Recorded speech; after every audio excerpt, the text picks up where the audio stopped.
Welcome to Phil and Bob's Treehouse.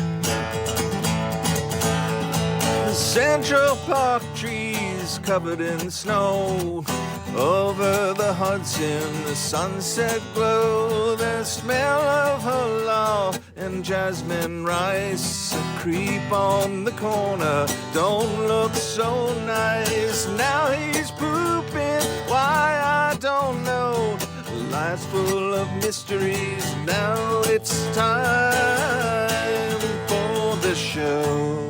Hi, I'm Phil. Hi, I'm Bob. We live in New York City, home to the highlights, the lowlights, and everything in between. This is our take on the human carnival. Hey, Phil. Hey, Bob. I'm going to just jump right in. Yeah. I want to talk about Masterpiece Theater. Yeah. Are you familiar with that? Yes. It's on PBS in New York, Channel 13. No, I know what it is. New Yorker. Yeah.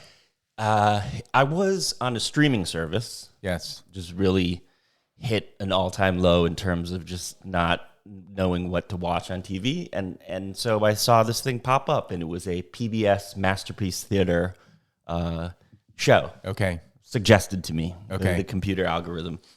It was called Grantchester. That sounds familiar. Okay. So I'm thinking, PBS Masterpiece Theater, there's like just sort of this, it's a branding. Here's something that's going to be a little highbrow, maybe. Yeah, isn't that what you think? Or well, yeah, no, I think that's what they, and the assumption is. They have a very regal theme song Yes. boop, boop, boop, boop, Yes. boop, boop, boop, boop, boop, boop, boop. Yes. Yeah. So, so is Masterpiece Theater just British stuff, or it could be anything? I think it's British. Well, all right. So this was a British show. I think. Well, this one was Grantchester. Yeah. And what's the premise? Premise. Okay. I'm just going to say it straight face, and then you're going Okay. to quickly see what my point is going to be about this crap. Okay. It's about a vicar. Yeah. Who's Yeah. It's a priest Yeah. in the Anglican church. Yeah. But they're allowed to marry, so it's not a pedo-y kind of situation. It's about a Cambridge-educated vicar. Does he wear like tweed Yeah, suits? tweed and then the collar, the dog collar. Okay. Yeah. Is this in present day England? It's in the 1950s. Okay. So he's a handsome It's Cambridge. like a countryside Yeah, thing? idyllic countryside. See, you right here. Yeah. He's a war hero, World War II. Yeah. He's got scars. Okay. And he's got demons. He's got the cool kind of PTSD. Okay. The battle PTSD. Right. He drinks a lot of whiskey. Okay. And, him and a cop, Yeah. a detective, Yeah.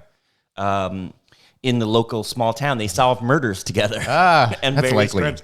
Yeah, which is odd because it's like every week there's another murder in a this small town. idyllic small town. I know. It's like, literally, that would be the event of the century if there was like one crime, Yeah. probably. But whatever. But on top of that, you know what else is going on? Yeah. This vicar gets a lot of women. Nah. If you deconstructed this show, you know what I call it? What? Vicar fucks a lot of women. Okay. Yeah. I'm sorry to Really? be in this little town, huh? Yeah.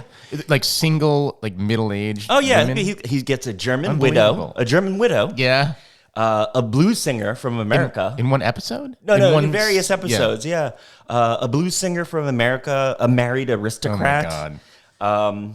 And he works one day a week. Yeah. He like throws it's like so it's a procedural. He's like solving a crime, sleeping with someone, Yeah. and then gives a sermon that like ties into whatever murder or violent crime that he solved that week. Well, I'm glad you watched this so I don't have to, because like that premise is actually so retarded and more so than like actually sounds worse than your average like dumb like American like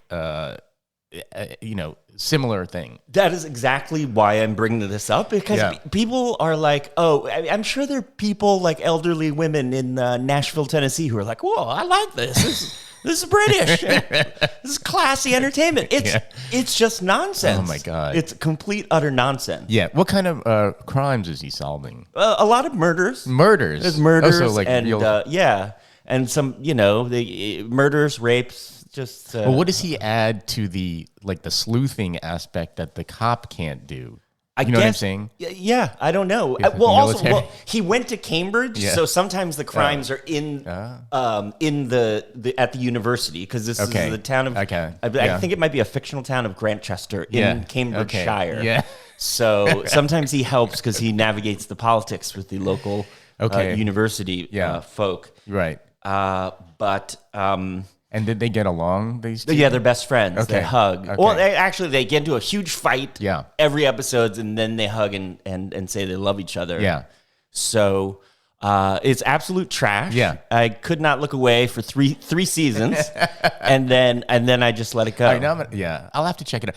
You know what? I also noticed, I used to watch a long time ago the PBS, some of that kind of stuff. And I've always noticed that literally there's like 5 actors in all of Britain, and they're all in these shows. They just interchangeable. Yes. The guy from Downton Abbey is like the guy in Grantchester, is the guy in someone else. And then a long time ago, I used to watch those like some of those British sitcoms. Yeah. Britcoms. Yeah. Yeah, similar kind of things. And they'd see, that guy popped up on like, the latest episode of like whatever show. Yeah. And credit to the British, I think, because some of these shows are produced by the BBC. Yeah. I think they have a program of like cultivating local talent, which leads me actually. Yeah, it's a nice segue to my other larger point. Yeah. Which was after realizing this Masterpiece Theater shit was crap. Yeah. I then thought about all of these British actors who are insidiously taking American roles and stealing jobs from American workers. I got you. Okay? I'm just throw out some names for you. You know Damian Lewis. Is he the guy from Homeland? Yeah, the guy from Homeland. Yeah. Played a Marine. Right. U.S. American Marine. Yeah. In Homeland. He also played an American Army captain in Band of Brothers. Okay. So there he is, playing an American war hero twice. Okay. Yeah. I'll throw out another name. I mean, you've got the Sir Anthony Hopkins and all that, but I'm just saying even now with the younger actors, Andrew Garfield? Yeah. He's a lanky British English lad. Yeah. He played Spider-Man. Oh, yeah. He's British? Those. Yeah, he's British. Huh. So, and Spider-Man is, as you know, a New Yorker. And he put on Queens. He put on the American accent. He's stealing jobs. Idris Elba. Yeah. Blackfellow, yeah. Okay, so he's... But he played... He was in The Wire. The Wire. He played an inner-city Baltimore drug dealer. Yeah, but the role goes to a British black guy. Why does no one complain about that? And finally, I will just... One more. What? Even the Asian... It's happening to the Asians. Yeah. Benedict Wong? No. He's a big portly fellow. Yeah. He had a supporting role in The Martian. Okay, he was one of the engineers. Yeah. He's British? He's British too. That's nonsense. It is. It's absolute nonsense. Why are the Trump kind of people not complaining about them coming and stealing our... Yes. I think roles. They come here and they steal the roles. Yeah. People talk about blackface. Yeah. And we don't do that anymore. Now we know. Yeah. I think maybe in 3 or 4 generations ago, some of your relatives in vaudeville in the Lower East Side, they may or may not have done that, but they didn't know any better. And you have repudiated that. Right, I have, yes. Yeah. You've disavowed that. Yes, I don't do that anymore. You disavowed blackface. I disavowed blackface. Yeah. Okay, good. I'll let it for the record. But I don't know what to call this. It's not white face because, as you can see, it's across all colors. It's kind of like USA face. Yeah, that's true. And it's not like they're taking. They always say that the certain groups will come and they do the jobs that like the Americans don't want. Yeah, but there are plenty of actors here that want these jobs. I'm sure that once we make this our mission to publicize #FreedomFace, okay. That this is going to catch on like fire. There's a lot of out-of-work actors, I bet, in Hollywood. Are going to be like, why are these British people? They can just come here and put on an American accent. It's offensive. Yeah, it's a good idea. Yeah. Or the flip side is we're not going to be happy until maybe like just some dinner theater actor from Orlando gets a job on Downton Abbey. Abbey. Yeah. Well, they did have that. The wife in Downton Abbey was. But that's the one exception, I guess. But she was playing an American. She was playing. That's true. That's right. Yes. That's right. Yeah. So. Well, I never thought of it that way. Yes. But I appreciate that concept, and because I'm a proud American, and I want the jobs and to go to Americans. Stay American. Yeah, and also but I also appreciate that these shows are the BBC shows. I never thought of it really are just kind of garbagey, and it's a kind of a little con that they've set up over there. They think with their fancy accent, because it's like it sounds good, and they have the classical music, and they have such beautiful Sets, yeah. Well, sets, and also just the countryside is pretty for some reason. Why is their countryside so much prettier than ours? But then they have those shows that are in like the the sort of like Top Boy ghetto in the London, like the sort of and everybody lives in those little brownstone, the little London areas that are supposed to be kind of like shabby, working class. Working class London, and then they got funny accent, they're talking funny. Like I don't know what that was, but it's barely recognizable English. Yep. So there's a mix. It's either one, it's like the gritty streets of London in like Prime Suspect, or it's the bucolic countryside in the Grantchester. Grantchester. And then some guy in the TV studio is thinking of a name for that show. He's like, Grantchester. Yeah. Okay, so good to know about all this stuff. Yeah. And I was not aware of this labor problem. This artistic labor problem. It's a huge issue. Yeah, I mean, they always say that, especially those new rules that the Academy Awards put out, right? Yeah, inclusion. Like the movie has to have certain number of people of type A and B. Yeah, but no, this just should be an exclusion for British actors playing Americans. Yeah, so this is hashtag... a freedom face. No freedom face. So hashtag freedom face? Freedom face is just as bad as blackface. Okay, all right, so let's get with this movement. USA, number one. Okay, go USA. I once had a girl, or should I say, she once had me. She showed me her room, isn't it good? Norwegian wood. She asked me to stay and she told me to sit anywhere. Bob. Yes. Do you know the I know your favorite thing when I cross-reference old episodes. Yes. and we did one a while back in which I proposed my plan for winning myself a Nobel Prize. Yes. In which you could share the reflected glory. Yes. And I think it was like a public education project or something. Yes. I have a new idea, my new path to Nobel Prize-dom. In physics or what? Public policy. In public policy. Okay. Does that exist? I don't know. In the Nobel Prize for humanity. Overall, humanity, Yeah, humanity. Okay. So in New York City here, for those who are unaware, there's a handful of, I think they're called like selective schools. Selective schools. Yeah. You have to. You can't just like. It's not like your standard local. They're public school. But you have to take a test to get in. You have to take a test to get in. The most famous example being Stuyvesant High School. Stuyvesant, and then there's like the Bronx High School of Science. Yep. Brooklyn Tech. Yep.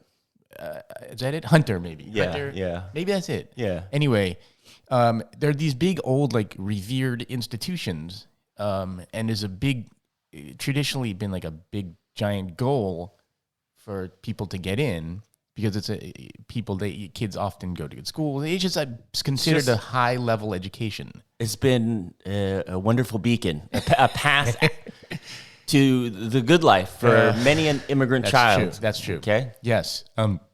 And so my thought the other day was, as I believe I was driving around back from the Westchester, and you pass through certain. Is it benighted? Is that the word? Benighted areas? Blighted?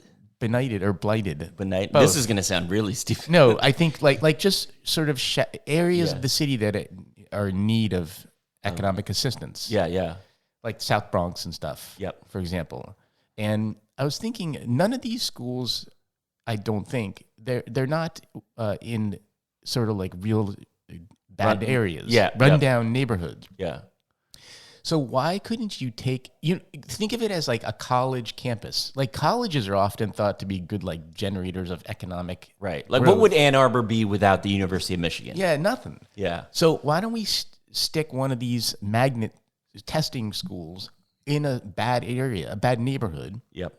And then the economy of that neighborhood will grow around it, and it'll become a fruitful blossoming area.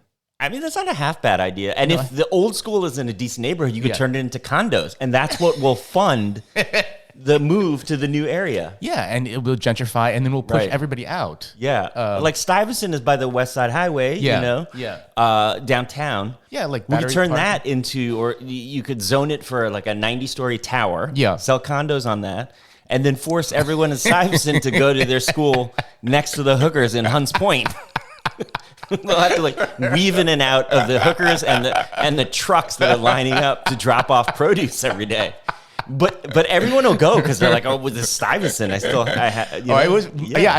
wasn't thinking of like transplanting the school from one spot, just creating a new one, building a new one. But actually, you need the name recognition. Well, you also had to pay for it, So my plan. That's true. Yeah, is actually if this were a debate, bring it to like a hooker infested neighborhood. I have my thumb in my palm right now and be like, my plan has a feasible funding mechanism. Yeah.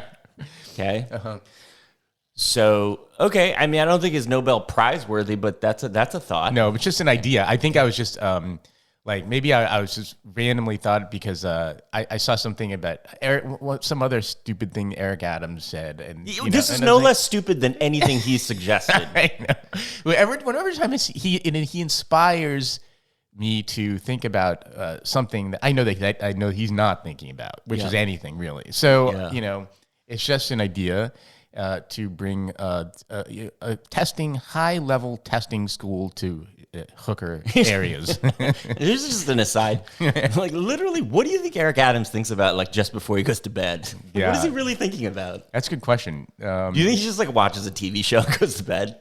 I don't think he's full of ideas. Higher thoughts. But somehow, something happened to him where he was like, he got the drive to run for office. Yeah. What's his family situation? Is he like married or like divorced? Or? I think, doesn't he? I don't know. I remember during the campaign, they made a big deal out of it. He said he was like living on a floor of his office or something. Yeah. I don't know. I don't know his deal.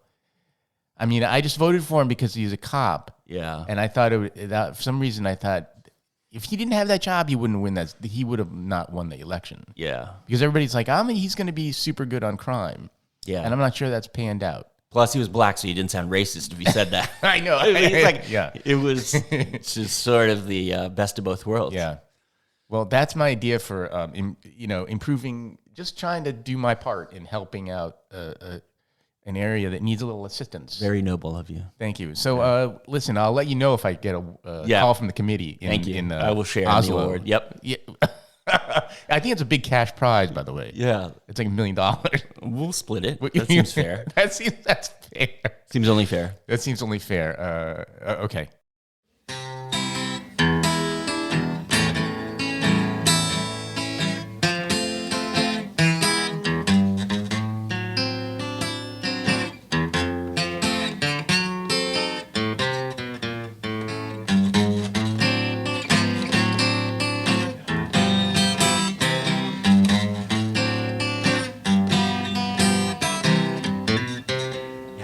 Once I lived the life of a millionaire, spending my money, I did not care. Can my friends afford a good time? Buying bootleg liquor, champagne and wine. Oh Lord, when I got busted and I felt. All right. See it. All right, we're back. Yep. Bob, I got a notice in the mail a few days ago. Was it from the Department of Health? I need to go you have to check in and wear a spacesuit. And make a list of all your close contacts? It was not from the Department of Health. Okay. Although that would be interesting. Yeah. It was from the, is it called what do you call that department? It was jury duty. Yeah, you had jury duty. I don't know what you call that department. Yep. I have to go to jury duty next week. And I was a little annoyed because I don't like it. I've done it before. How many times? I've done it like maybe twice, 2 or 3. Wow. The main problem I have is that I'm not like pushy enough to like get off the thing. Yeah. Like I did do it a couple times and I didn't get on a jury. Mm-hmm. But the last time I did it, which was like a while ago, I got on the jury, and you know, people are just like scrambling. Most people to like do anything they can to get out of it. But like, you know, people they're very aggressive and pushy, and they tell the lawyers, I can't because I have this excuse or this scheduling thing, or I have this family problem, you know. But I don't know. I don't like do a lot of that stuff. Mm-hmm. So maybe that's why I got picked. Yep. And I was the foreman, by the way. That is. Do you get something extra for that? You should. Yeah. But I just realized, at least in that courtroom, it was just picked at. It was at random. Yeah. The only thing I had to do was read the verdict. And like, it's just such a stupid case. And I feel like everybody who has jury duty and ends up on a trial, it's always just like moronic. It's either some giant thing that takes forever, or it's just like an idiotic waste of time. Like a quick burglary or something. It was like the guy was literally caught on video like scalping Knicks tickets or something. Knicks tickets, I think. But that's such a harmless crime. I know, but he decided they arrested him. My recollection is they arrested him. And he fought it. So and he decided to go to trial. He had a lawyer and everything, which I think was very rare in this kind of thing. I mean, it was just like a street crime. And so he hired a lawyer, and we went through this, like, it was like 4-day trial, and literally. But you found him guilty? Well, but the problem is, it was a weird thing because I had the exact opposite jury duty experience as my wife. Yeah. Who actually ended up on a jury also. And it was a similar kind of thing. It was like it was like a theft. It was like someone stole someone's necklace, or like a pickpocket or something. And they prosecuted him in a trial too. But her jury was full of, it was like minority. It was all Puerto Rican and black folks. Yeah. And they were all like, she was like the guilty white liberal. Yeah. And she was like, I don't know. And they said, no, that he did it. That's how it goes down. Like, I mean, he's lying, and she was like willing to give him the benefit of the doubt. Or like trying to make like beyond a reasonable doubt. Yeah, she didn't want to like convict it. They're like, that's how it works in the ghetto or whatever. Yeah. Like, that's how it goes down. And like, this is for sure, this guy did it. Yeah. And in my thing, I was like surrounded by like again, like the liberal white folks. That was your entire jury. I mean, well, not entire, but it was like they were all willing to give this guy the benefit of the doubt. Yeah. And I was like, the guy is on videotape, like literally arrested. So you're Law and Order. So I didn't know what to do, and it was just it was going on and on, and they didn't want to convict this guy, and I was like, it's clearly he did it. Yeah. So you railed him into it? Well, no. First of all, he admitted lying, like, to the cops under a sworn oath. So I said, let's just. But no one. They didn't want to like convict him. So I said, let's just say he did there was perjury and like the actual crime. So you just found him guilty of perjury. Of perjury, yeah. But I remember reading the verdict, and I was like, it was such an open and shut case. He was probably like, no one's going to say I didn't do this. Yeah. And I said like, not guilty. He's like, oh, thank God. And then I was like, and then you're guilty in perjury, guilty or whatever. Well, what are the penalties for these crimes though? It can't be much, right? I don't know. It was just a waste of time. Yeah. And now I have to go do it again. Well, I guess not necessarily. I mean, you might not get picked. That's true. And I narrowly missed out on this Trump jury, so that would be bad. Yeah. Well, that's my jury duty experience. I can't believe you have. I have not done it before. For legal purposes, I can't explain how I've avoided it, but let's just say where one lives isn't necessarily where they're tax domiciled or legally domiciled. Yeah. Amen. Okay. Well, I don't recommend No further comment. No further.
This is really just random thoughts.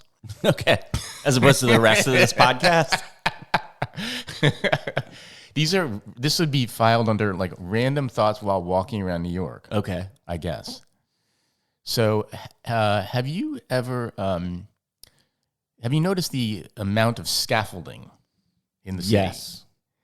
The Post, by the way, I think it was. They love to talk about that. They love to talk. Last week, they did. There's a stretch on the Upper West Side on West End Avenue from 70 or like 75th Street or something to 100th Street with all scaffolding. There's one block of open sky for 35 blocks. I know. Anyway, but I was the other day. This happened the other day, but it also happened to me last year, I think, because a little random walking thought.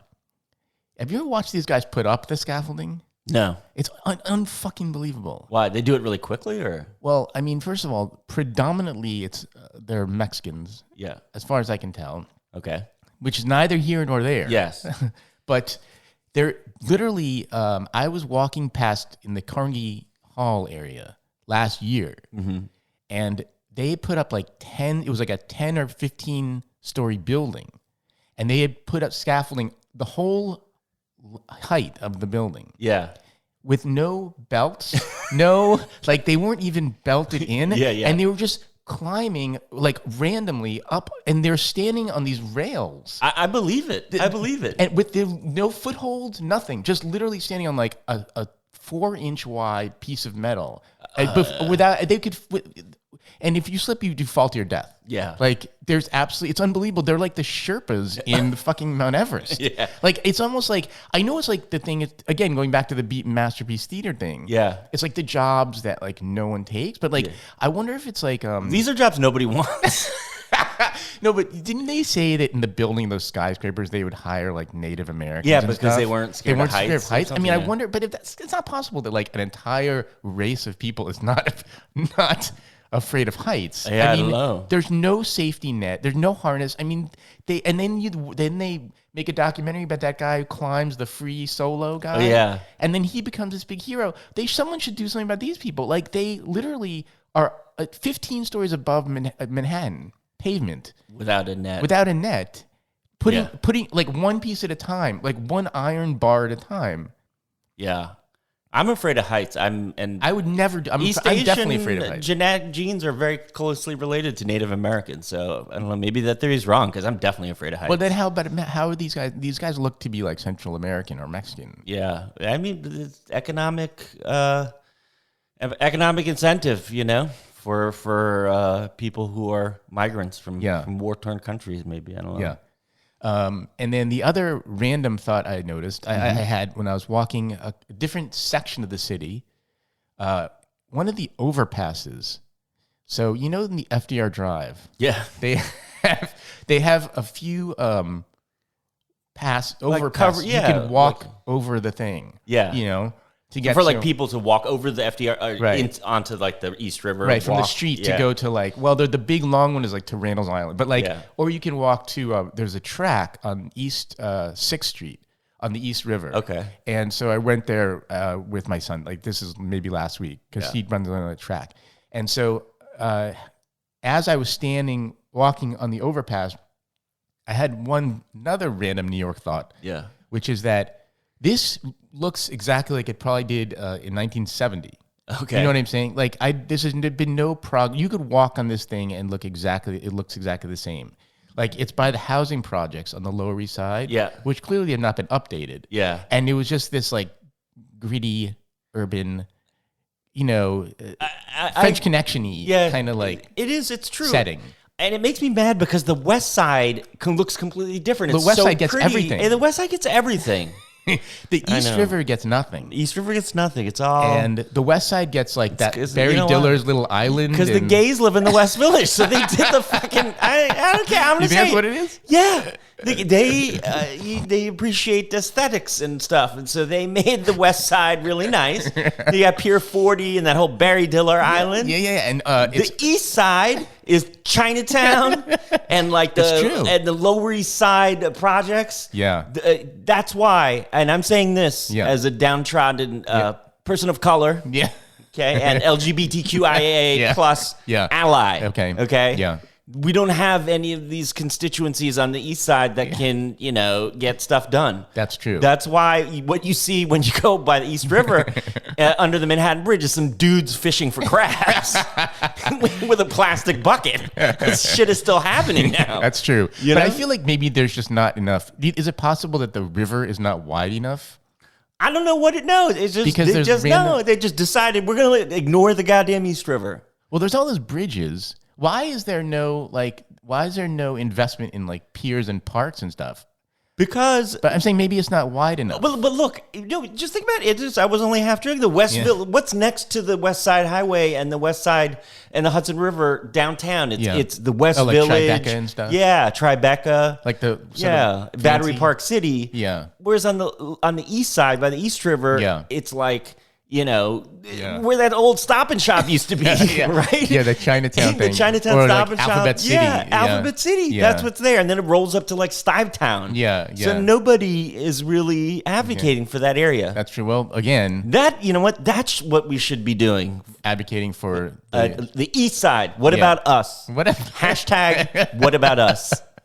Well, but then it would be hard to make that argument because the Upper East Side, at least parts of it, are considered very wealthy. But they don't have much either on the river. Because they want to go to the Hamptons. So they don't care about the water near them. Oh, they want to... They're not interested in that. They're not interested in that. I see. Yes. Yeah. No, actually... Strangely enough, actually, on the East Side, isn't it considered less desirable to be closer to the water? Yeah, that's what I also don't get about the city because... Uptown, right? People want to be on Fifth or on Park, right? Near the park. I mean, I guess there's some nice apartments by like Carl Schurz Park. When you get over there. I believe Al Gordon used to live over that by that way. True. Or Sutton Place, Sutton Place, but I don't know. The city's weird. It's more desirable to be landlocked because because Central Park is in like the middle, the big draw. Yeah, and I mean, anywhere else like beachfront property, like why aren't the Rockaways more expensive? That's true. It's like a 50-minute subway ride, but like beach, and there's like a beach facing the Atlantic. Yeah. I mean, it's not as clean as like at the east end of Long Island, but it's still that's a good point. It's not like facing the harbor. It's out on the Atlantic. Right. I know they have beachfront surfing. Yeah, exactly. I don't know. I think it's just proximity to Manhattan. I guess that's what drives it. Yeah. I mean, I guess Brooklyn Heights is a nice neighborhood and it's by the water. Right. And haven't they been built? Didn't they built Brooklyn Park or Brooklyn Bridge Park. Stuff on the other side of the river? Yes. So that can be done, but that's Brooklyn Heights, isn't it? Yes. Oh, that's where the gays too, isn't it? Well, and also a lot of white people. White artsy? Yeah. I don't know. Yeah. So I don't know. It's just they skipped. We should bring this up. Yes, we've stumbled onto this at the next city council meeting. Yes, it's hard to get your voice. We should just we'll do a sit and we'll get arrested, like the Palestine thing. Yeah. Okay. Well, have you been to a Palestine sit-in recently? By the way, no. Okay, no. I'm just. Are you staying out of that conflict? I'm staying out of that conflict and this conversation because that just really gets people worked up. Yeah. And I'm just about having a good time and keeping things chill. You know what I'm saying? I hear you. Yeah. I'm friends with a lot of Palestinians, a lot of Jews. We have a good time. The ones I know, they're just we just want to have a good time. Yeah, okay. You know what I'm saying? That's a good way to live your life. Yeah. I believe. Okay. All right.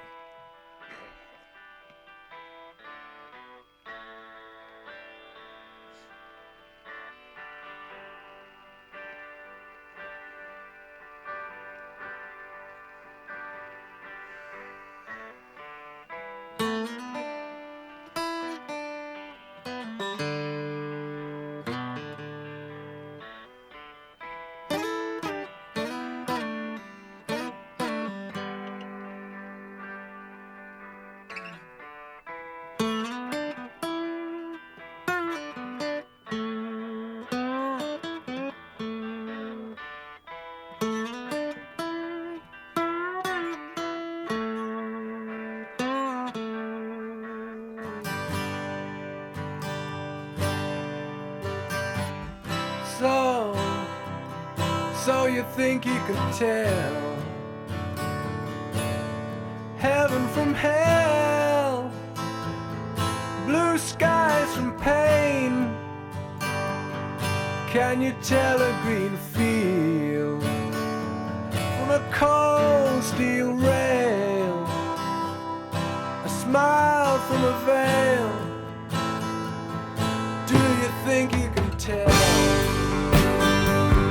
Did they get you to trade your heroes for ghosts, hot ashes for trees, hot air for a cool breeze, cold comfort for change? Did you exchange a walk-on part in the war for a lead role in a cage?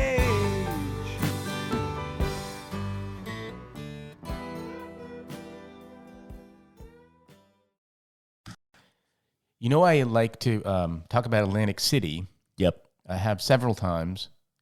I just went there to get the subs a while ago. Shout out to last episode. Shout out to last episode. So this is just an update since we talked about it last time. Oh, timely. This is because something happened this week I noticed. Okay. I read about it in the paper. I did not read that. The mayor of Atlantic City, they have a history of having very corrupt mayors. Dying towns usually do.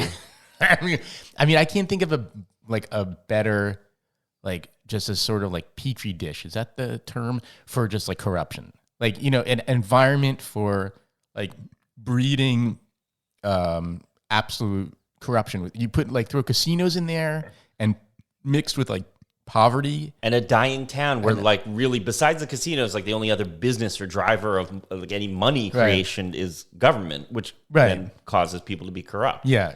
And so this guy, who was the current Marty Small Jr. Okay. He's the current mayor. Was I believe he was he accused? I don't know if he was. I think he was arrested. Anyway, Atlantic City Mayor Marty Small and his wife were allegedly his wife too were allegedly filmed beating their teenage daughter by her boyfriend, whom their parents had disapproved of. It was revealed Wednesday.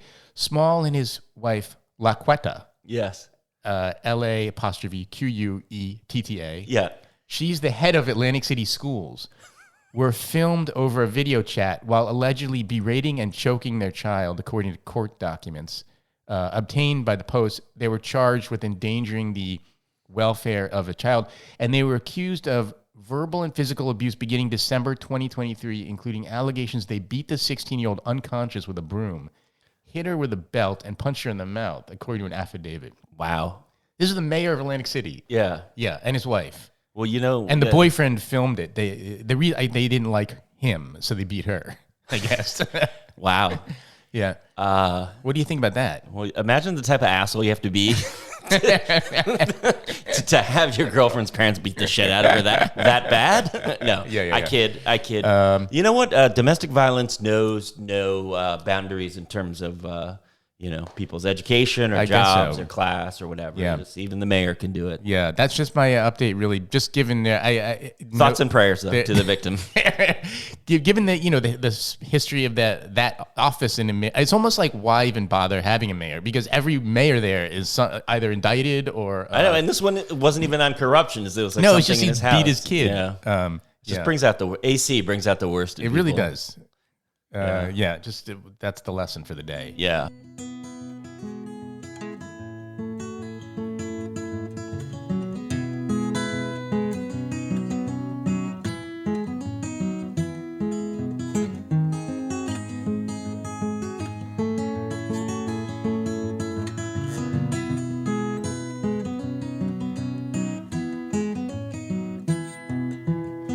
Yonder come a baby all dressed in blue. Hey baby, what you gonna do? Cocaine all around my brain. Hey baby, come out quick. This old cocaine are making me sick. Cocaine all around my brain.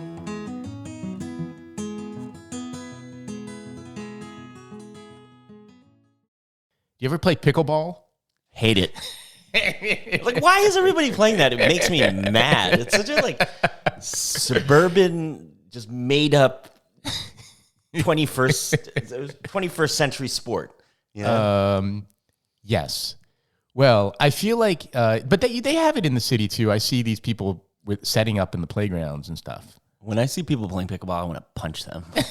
Well, I think that the New York version of it, I've noticed walking around, is like the reverse or the inverse, whatever, of like the sort of version in most of the country. Okay. Most of the country, I think, it's considered like a sport for like older folks. Yeah, I see like these 20-somethings like setting up and playing in the city. Really? I don't know why they did. What do they look like? Like just like millennial fools? Just white folks. It looks just like a white sport. It's just if you call it a sport. But I bring this up because I went to my physical therapist Yuki the other day. Mm-hmm.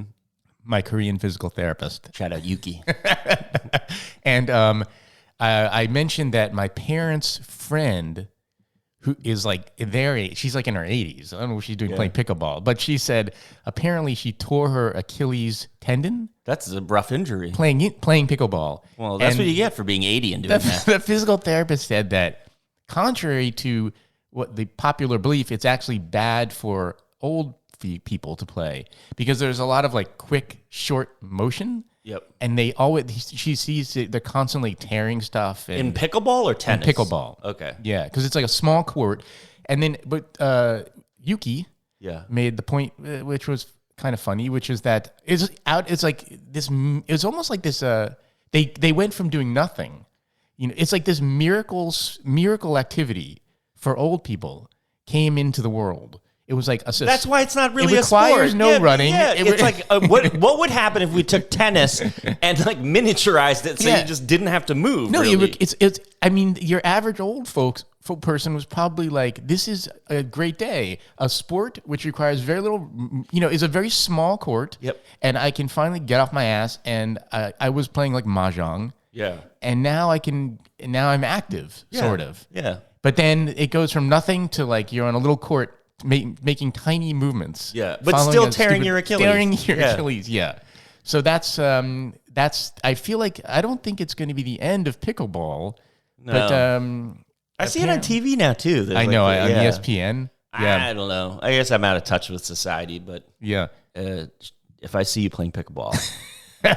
I will not be playing pickleball. I'll run out and punch someone in the face. I know I read about they have a noise problem. Have you read about that? Well, because it makes a lot of. It's like a plastic ball or something, and it makes a lot of noise. And these folks in the suburbs, like they play at like early Saturday morning, all day long, on the weekends in these like public parks. Yeah. And across from like a lot of houses. Yeah. And it's just a constant like din of like thwack. Yeah. And I've heard like on the news, I read in the papers that like these people are like, it's a pretty much of a nightmare because it's like all day long, just like people hitting the stupid ball constantly. I believe it. So that's but that, we don't have to worry about that too much in New York because we have competing sounds like screaming, gunfire, rocks being thrown, things like that. Stuff like that. Just urban sounds. Yeah. The sounds of the city we love. Yeah. All right. Well, that's the show for the week. Okay. And God bless you. Yes. And happy Pesach. Oh, that's right. Yes, to everybody. It's Pesach. Yes. Coming up. Free Palestine. Yeah. Well, that's the show, folks. Our theme song was performed by Echo Strata. He's an incredible Brooklyn-based artist creating psychedelic alternative music. Check him out on Spotify, Apple Music, and iTunes. Central Park trees covered in snow. Over the Hudson, the sunset glow. The smell of halal and jasmine rice. A creep on the corner, don't look so nice. Now he's pooping, why I don't know.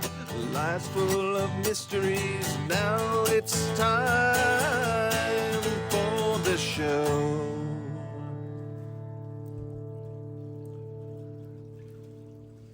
That was fucking awesome! That was all right. Yes!